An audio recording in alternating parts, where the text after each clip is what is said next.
Pernah kepikiran gak sih gimana caranya perencana kota itu mutusin di mana harus bangun fasilitas penting? Nah, hari ini kita bakal bongkar rahasia di baliknya, yaitu Sistem Informasi Geografis atau yang biasa disingkat SIG. Coba deh, bayangin Anda jadi perencana kota. Ada satu pertanyaan penting banget nih yang harus dijawab. Di mana lokasi paling pas buat bangun rumah sakit baru supaya bisa melayani orang paling banyak?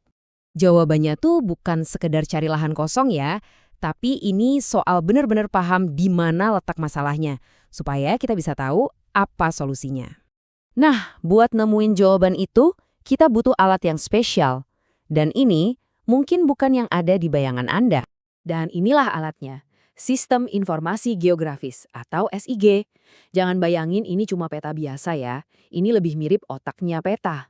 SIG itu nggak cuma nunjukin gambar, tapi dia pakai data lokasi sebagai bahan utama buat analisis mendalam. Nah, ini nih yang paling seru.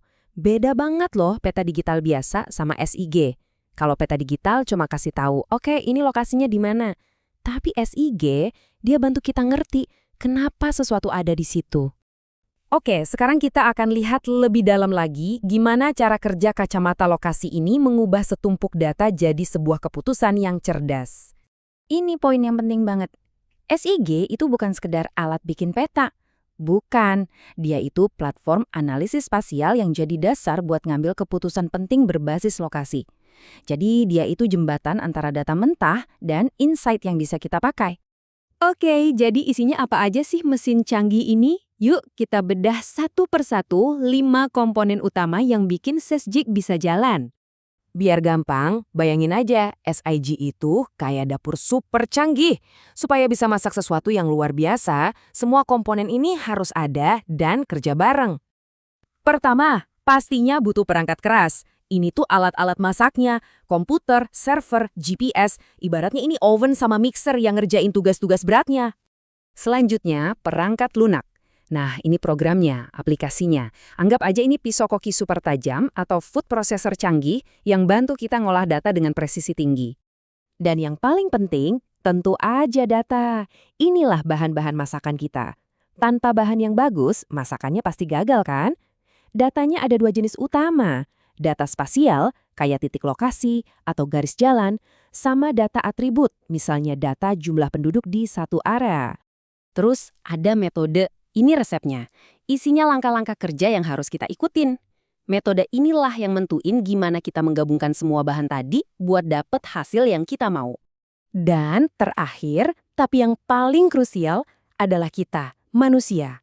Atau biasa disebut brainware. Kitalah kokinya. Kita yang punya kreativitas, punya pengalaman buat nanya pertanyaan yang benar. Dan yang paling penting, menafsirkan hasilnya jadi solusi yang nyata.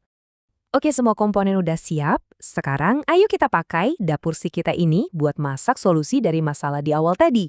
Ingat kan soal rumah sakit? Kita akan coba pecahkan studi kasus ini ya. Ini versi sederhananya, tapi nunjukin gimana cara kerja analisis spasial di dunia nyata, lapis demi lapis.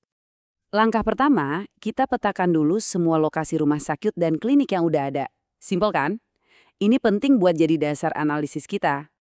Langkah kedua, kita lakukan analisis buffer. Gampangnya, kita gambar lingkaran jangkauan layanan di sekitar tiap fasilitas tadi. Dari sini, kita mulai bisa lihat, wah, ternyata ada area yang kosong nih. Nah, langkah ketiga, ini bagian paling kerennya. Kita tumpuk data kepadatan penduduk di atas peta tadi. Langsung kelihatan deh area-area yang warnanya merah pekat, artinya penduduknya banyak, tapi nggak terjangkau sama fasilitas kesehatan yang ada. Dan voila, jawabannya langsung kelihatan jelas banget. Lokasi paling ideal buat rumah sakit baru, ya di situ, di titik pertemuan antara celah layanan kesehatan dan area padat penduduk.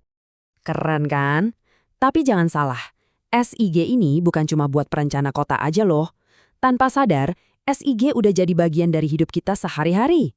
Coba pikirin deh, waktu Anda pesan ojek online, aplikasi itu pakai CIG buat cari rute tercepat. Waktu Anda nungguin paket datang, perusahaan logistik pakai CIG buat ngatur rute pengiriman. Bahkan buat mantau deforestasi atau ngerencanain taman kota baru, semuanya pakai CIG. Jadi inti dari semua ini apa? Gampangnya, SIG itu menambahkan kekuatan di mana ke dalam data. Dan dengan itu, informasi biasa bisa berubah jadi wawasan yang luar biasa. Jadi, SIG ini benar-benar ngasih kita cara pandang yang baru dan kuat. Ini bikin kita jadi mikir, kalau kita bisa lihat masalah apapun lewat kacamata lokasi, kira-kira masalah apa lagi ya yang bisa kita selesaikan cuma dengan bertanya, di mana?